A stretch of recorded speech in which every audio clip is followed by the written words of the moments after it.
ప్రభు పేరట మీ అందరికీ వందనాలు. Shalom.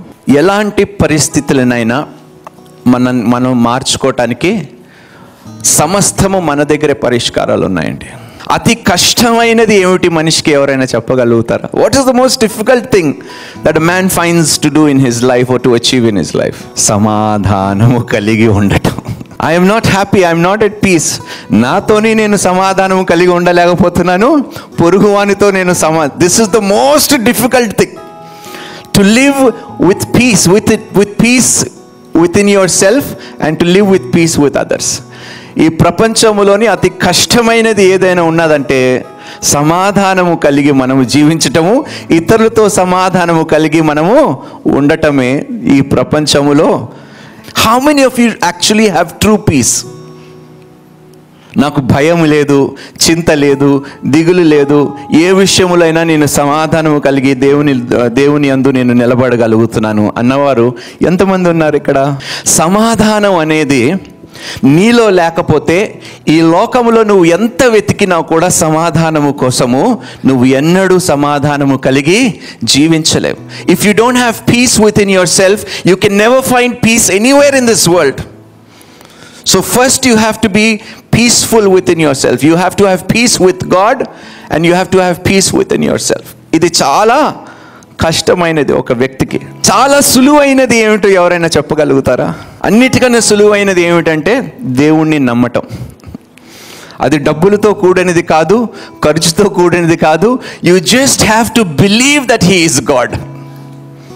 That is the easiest thing.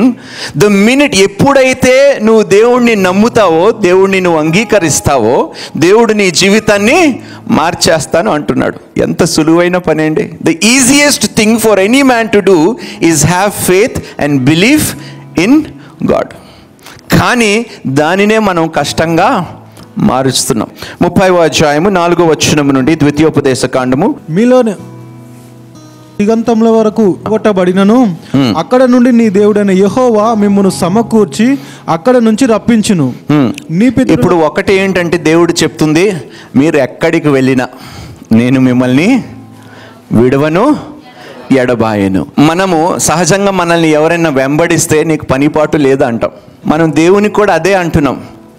నాకు చాలా పనులు ఉన్నాయి, నీకు పని లేకపోవచ్చు, కానీ నేను నా లైఫ్లో చాలా బిజీగా ఉన్నాను. నేను ముందు డబ్బు సంపాదించుకోవాలి, ఈ లోకంలో నేను కొన్ని సుఖభోగాలు అనుభవించుకోవాలి, నేను బాగా ఇల్లులు కట్టుకోవాలి, నేను బాగా వర్ధిలు కావాలి. అప్పుడు నువ్వు నా దగ్గరికి రానవసరం లేదు. ఇవన్నీ పొందుకున్న తర్వాత నేనే నీ దగ్గరికి. కానీ దేవుడు ఏమంటున్నాడంటే, నీవు వెళుతున్న ప్రతి చోటుకి నేను నీతోని వస్తానంటున్నాడు. నువ్వు ఎక్కడికి వెళ్ళినా నేను నీకు తోడుగానే ఉంటానంటున్నాడు. నీకన్నా ముందు వెళ్ళి నేను మార్గమును. సహజంగా మనం ఈ లోకములోని ఏది వెంబడించాలని నిజంగా కోరుకుంటామంటే సక్సెస్. ఎంతమంది ఈ లోకంలోని ఒక మంచి లైఫ్ జీవించాలనుకుంటున్నారు? సంతోషముగా కలిగి ఉండాలని ఎంతమంది ఆశ కలిగి ఉన్నారు? సమాధానము కలిగి ఉండాలని ఎంతమంది ఆశ కలిగి ఉన్నారు? నీ దేవుణ్ణి నిన్ను వెంబడించనివ్వండి. నీ దేవుణ్ణి నువ్వు మధ్యలో ఆపేకు. దేవుడు ఏమంటున్నాడంటే, భూమి దిగంతముల వరకు వెళ్ళగొట్టబడినను, చెదరగొట్టబడినను, అక్కడ నుంచి నీ దేవుడైన యెహోవా మిమ్మును సమకూర్చి అక్కడ నుండి రప్పించును. దేవునికి స్తోత్రము. అమ్మా, ఇదే నిజమైన ప్రేమ. నీ ప్రాణాలు నేను కాపాడే వరకు నువ్వు ఎన్నిసార్లు నన్ను కాదన్నా కూడా, ఎన్నిసార్లు నన్ను తృణీకరించుకున్నా, నేను మాట ఇచ్చాను కాబట్టి, ఏది నా ప్రేమ నీ నుండి వేరు చెయ్యలేదు కాబట్టి, నేను మాట ఇచ్చాను కాబట్టి నేను నీకు ఎల్లప్పుడూ తోడుగానే ఉంటాను. నీ అవిశ్వాసము వలన నా విశ్వాసము నీ పట్ల ఏమాత్రమూ తగ్గిపోదు అంటున్నాడు ఆ గొప్ప దేవుడు. Just because we are unfaithful, God does not become unfaithful towards us. His faithfulness, ఆయన విశ్వాసము నిరంతరము ఉంటుందంట మన పట్ల. దేవునికి స్తోత్రము. మనం బ్రతుకున్నంత వరకంట మనల్ని వెంబడిస్తాడంట. దేవునికి స్తోత్రము. ఈ లోకము మనల్ని విడిచిపెట్టిన, మన కుటుంబాలు మనల్ని వెలివేసిన, ఎవ్వరు మనల్ని వద్దన్నా కూడా దేవుడు తన యొద్దకి నిన్ను రప్పించుకునే వరకు ఆయన విడిచిపెట్టాడంట. పని చేస్తూనే ఉంటాడంట నీ జీవితంలో. దేవునికి స్తోత్రము. ఆయన మేలు చేసి నీ పితరుల కన్నా ఎక్కువగా నిన్ను విస్తరింప చేస్తానంటున్నాడు. దేవునికి స్తోత్రము. మన తల్లిదండ్రులు మరి దేవునికి ఎంత శ్రద్ధ కలిగి ఎంత భయభక్తులు కలిగి ఉన్నారో నాకైతే తెలియదు, కానీ ఈరోజు మనము దేవునికి లోబడినందుకు వారికన్నా ఎక్కువగా దేవుడు మనల్ని ఆశీర్వదించాలని దేవుడు ఆశ కలిగి ఉన్నాడు. దేవునికి మనం లోబడి దేవుని చిత్తానుసారంగా మనం జీవించగలిగితే యావత్తు శాపములు ఎవరి మీద దేవుడు కలుగజేస్తాడంట? మన శత్రువుల మీద అంట. అమ్మా, నీవు కానీ దేవునికి లోబడితే ఏ శాపము కానీ ఏ తెగులు కానీ ఏది నీ మీద నిలవకుండా, ఎవరైతే నిన్ను హింసిస్తున్నారో ఎవరైతే నిన్ను శోధిస్తున్నారో ఆ యావత్తు శాపములు వారి మీదకి మళ్లించబడతాయి.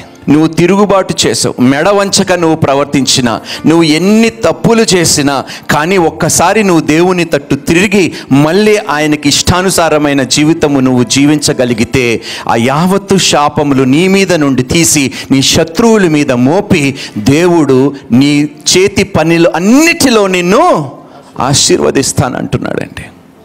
ఈరోజు నిజంగా ఈ చేతి పని ఎందుకు దీవించబడటము లేదు? నీవు చేస్తున్న పనిలో ఎందుకు నువ్వు వర్ధిల్లు కావటం లేదు? మనం ఎందుకు ఆశీర్వదింపబడటం లేదంటే, దేవుని పడవలో ఒక కాలు, లోకపు పడవలో ఒక కాలు వేసాము, 2 కాళ్ళు వేసాము కాబట్టి మన చేతి పనులు మనకి ఆశీర్వాదకరముగా ఉండటం లేదు.